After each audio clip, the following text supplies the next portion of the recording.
Hey gearheads, and welcome to Garage Talk.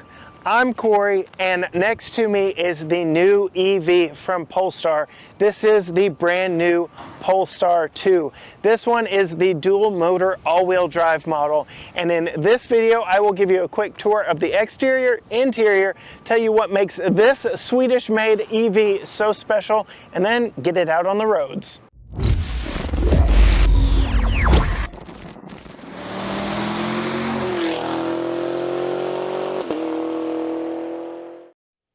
This video is sponsored by Electron Portable EV Chargers.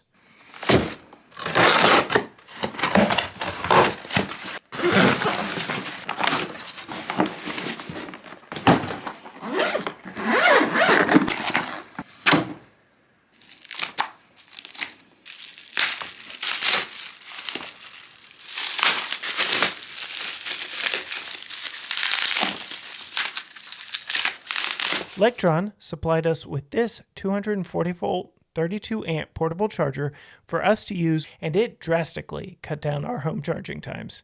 This particular charger has a 21-foot heavy-duty cord, NEMA 1450 plug for our house, J1772 for any mainstream EV on the market today. If you are interested in getting a portable charger for your EV and helping out the channel in the process, click the link down in the description below. All right, what makes this one so special is this is a performance edition of the Polestar EV. Starting under the hood, you will not find an engine because, again, it is an electronic vehicle.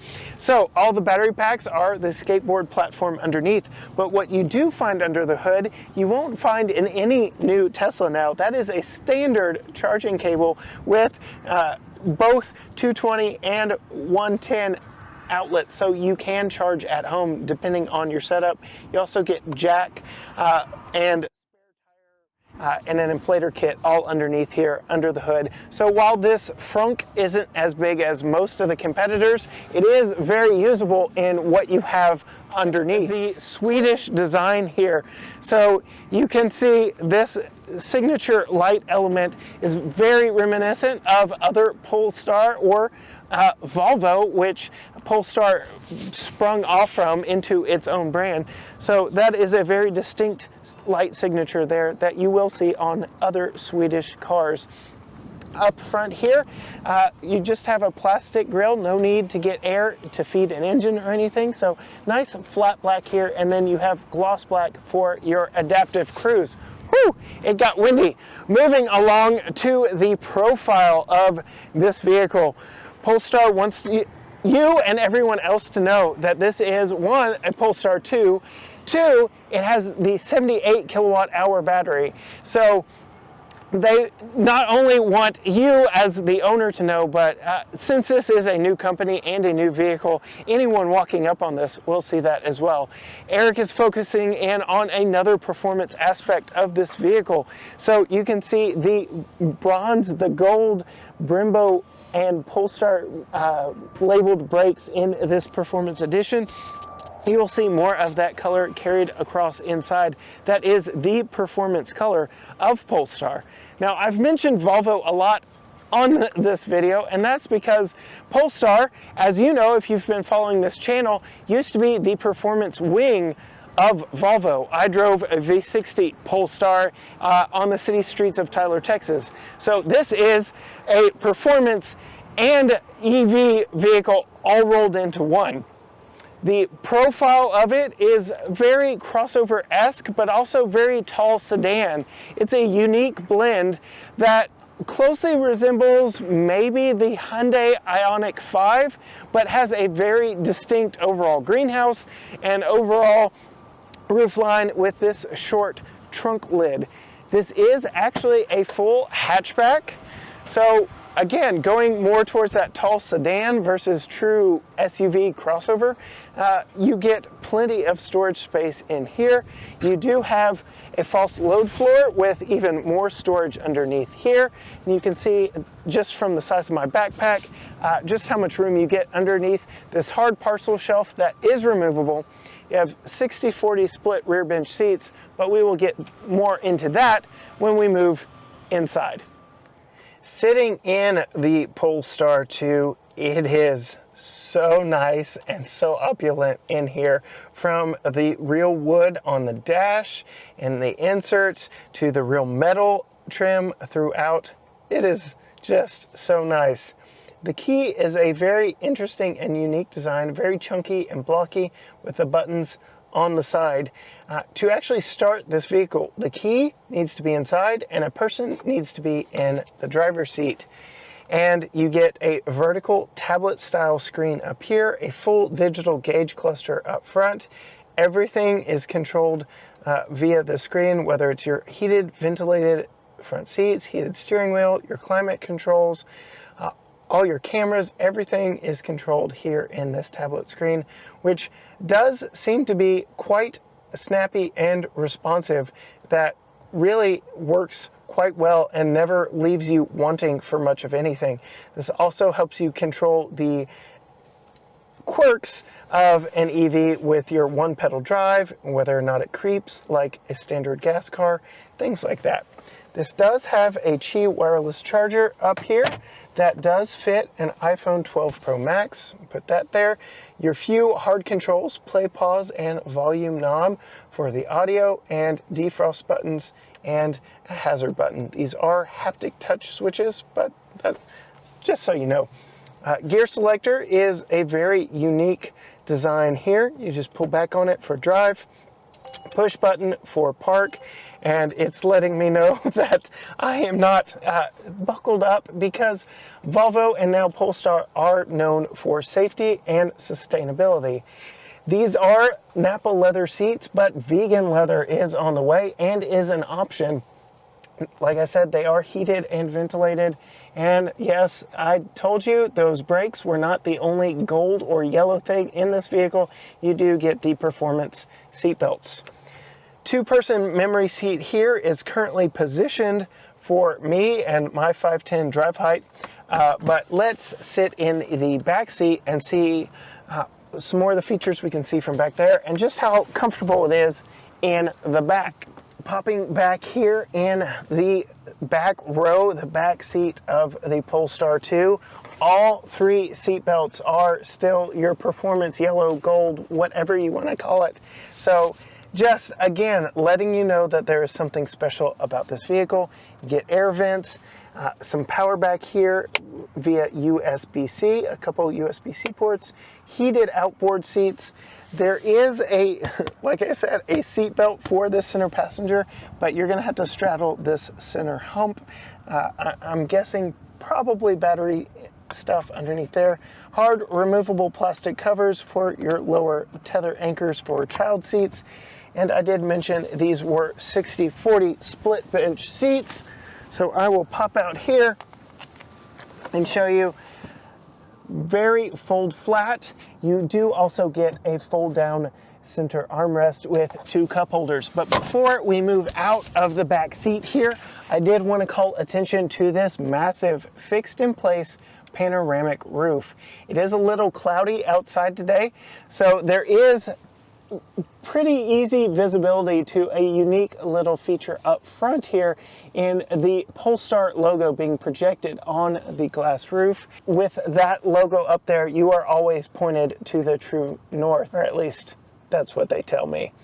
So I know we already covered the rear hatch on the exterior walk around, but I did want to show you with the rear seats folded flat, you do get 38.7 cubic feet of total cargo volume in here, not to mention that hidden underfloor storage, which don't believe is factored in to that amount. And then you get this very convenient cargo divider shelf here that has hooks very conveniently placed for grocery bags and the like. Very nice, and helps you keep your cargo separated back here in the back. That's enough walking around. Why don't we fire up this EV and see just how fun it is on the road. All right, sitting in the Polestar 2 with Seth from Polestar Grapevine. So he is going to help walk me through some of the minutia of the detail of this particular vehicle. There's a lot to take in. One, new brand, Two, EVs are still new to some people.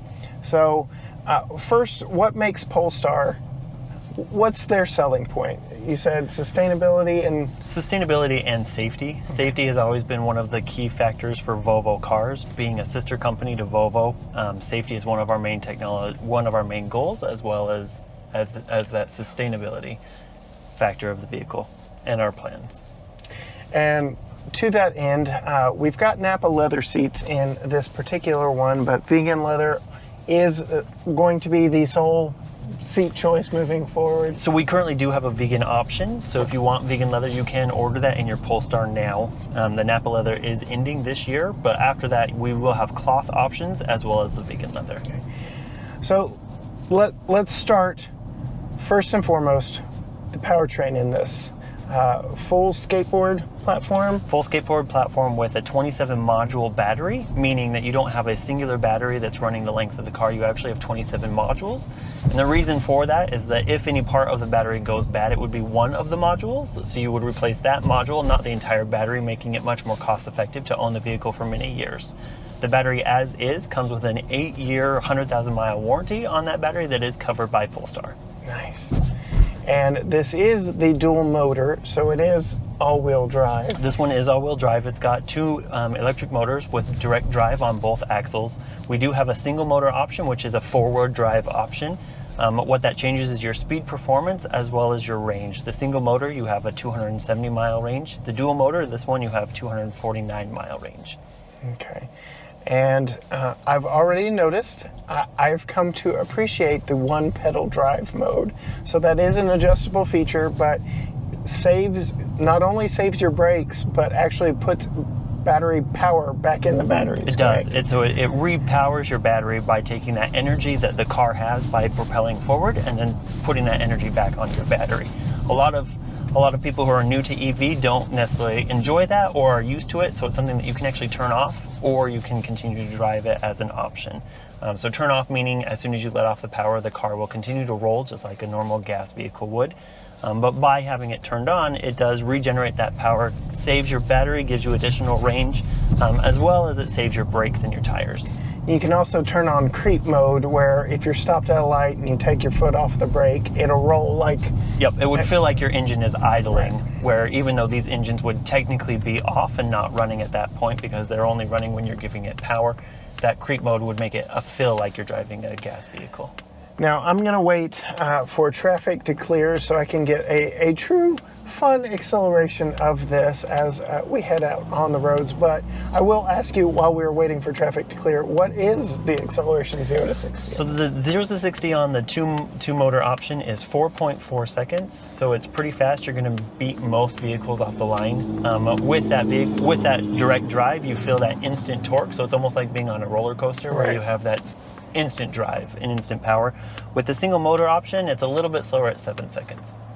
So all the power options and everything we've talked about, getting down to brass tacks, what is this going to cost you? So the vehicle at base price starts at $45,000 and then goes up from there. So the $45,000 is for the single motor option. So you have additional range, that 270 mile range with a little bit less power. With the dual motor, it starts at $49,000. So only a little bit more and you get that additional power, but less range. So very affordable when you consider even like Hyundai, the IONIQ5 is priced right along that same range, and you're getting, let's face it, a much more premium vehicle here because this has its heritage with the Volvo brand. It does. It is a luxury vehicle. It's a luxury e-vehicle, which is fairly new to the market, taking the manufacturing capabilities and safety technology that Volvo has now rolled into Polestar, but going high performance and electric. And then I am just taken back by the design in here, and this real wood, the texture in here lets you know it is real wood, and this floating center section here, very well done. I'm just enjoying everything I'm seeing, looking around, touching. Very unique, interesting design in this. I will say, for those concerned with EVs, this has been here at this track event all day. We're at 3 o'clock in the afternoon. It's been driven by multiple journalists. We're at 53% battery with 130 miles left of range. various different driving styles have, I'm sure, found their way into this very comfortable two-person memory seat. But light turned green. Let's see what we can do getting out on the road here. Gonna be a little bit of a rolling start, but instant torque. Let's go! Oh my goodness! Woo! It's the giggle pedal. It is what it is. It is so much fun just to push it and go. I will note that the safety nature of this brand, this vehicle, I do have the posted speed limit flashing at me right next to my current vehicle speed, just to remind me to keep things civil and pointed in the right direction and keep that shiny side up. But this is an unbelievably fun car for that giggle pedal factor. Just the instant torque that performance EVs have. All EVs have it, but when you go the performance route, it's just so much more fun. I'm struggling to find things to detract from this vehicle. I think this infotainment screen, well, the driver information screen, I've got the full map in front of me. Lower left-hand corner, I've got my current speed. Like I said, the posted speed is in there. Very informative gauge cluster right here in front of me. What is the size of the screen? It is a 13-inch screen in front of you. And then this tablet screen, it's also 13, but it's standing up, and it is a little bit wider. Okay, so between those two 13-inch screens, I've got all the information I need in front of me. Outside temperature, my current speed, posted speed. Again, I mentioned on the walk around, this tablet center screen controls everything from driving dynamics, turning on and off that creep function, regenerative braking, climate control, you name it. If you can control it in the vehicle, it goes through that screen, correct? You also have your camera features, so you can at any time turn on your 360 camera, which displays 360 in real time, as well as a reverse camera. With all Polestars, you have Google Maps and Google Assist that come standard on the vehicle that are connected through the LTE network. That is not a subscription, that is a plus always, so you can ask Google to find a charging station or a restaurant or navigate to home once you add in your profile. All of that is standard on the vehicle. Very nice. Yeah, the amount of technology that brands are able to get into vehicles now is truly impressive. It's you're never one step away from information, from knowing exactly what you need to know, and just baking it into vehicles like this is very nice. I did mention, test that one pedal braking. There's that one pedal braking. There's a little bit of a learning curve with that, but once you get it down, like see, again, I remembered what I'm driving, and you can come to a nice complete stop without juddering or shaking you up here. Peek around here. So second cup holder in the center console. I'm guessing that does look removable. It is. So, yep. And then I really like this jeweled gear selector. It's very, very neat and interesting. Again, the Polestar logo put in there for decorative sake, I will say. Small Easter egg. Yeah. Just very well put together vehicle. Only the second Swedish car I've driven. Both of them have been Polestar branded. So very, very interesting just getting in a different manufacturer, a different brand, seeing how other brands come to market and the features they prioritize and how they all package it. You were mentioning that 360-degree camera. The resolution on it is actually superb and gives you a bird's eye view. I'm guessing you can zoom in on any one section here just by tapping it on the screen. So that's really cool. It gives you nice control. And you pointed out as we were leaving the garage, it uses the parking sensors to actually tell and automatically come on if you are in a tight situation. It will automatically notify if there's an object closer to the vehicle that will kick on those cameras, bring your attention to it. So if there's a traffic cone close to you or a boulder while you're driving, if there's something that's close enough to the car that you should be aware of it, it's going to notify you. It also has collision avoidance, so it will automatically brake for you if anytime someone cuts you off or you get in a situation where you're not able to react fast enough.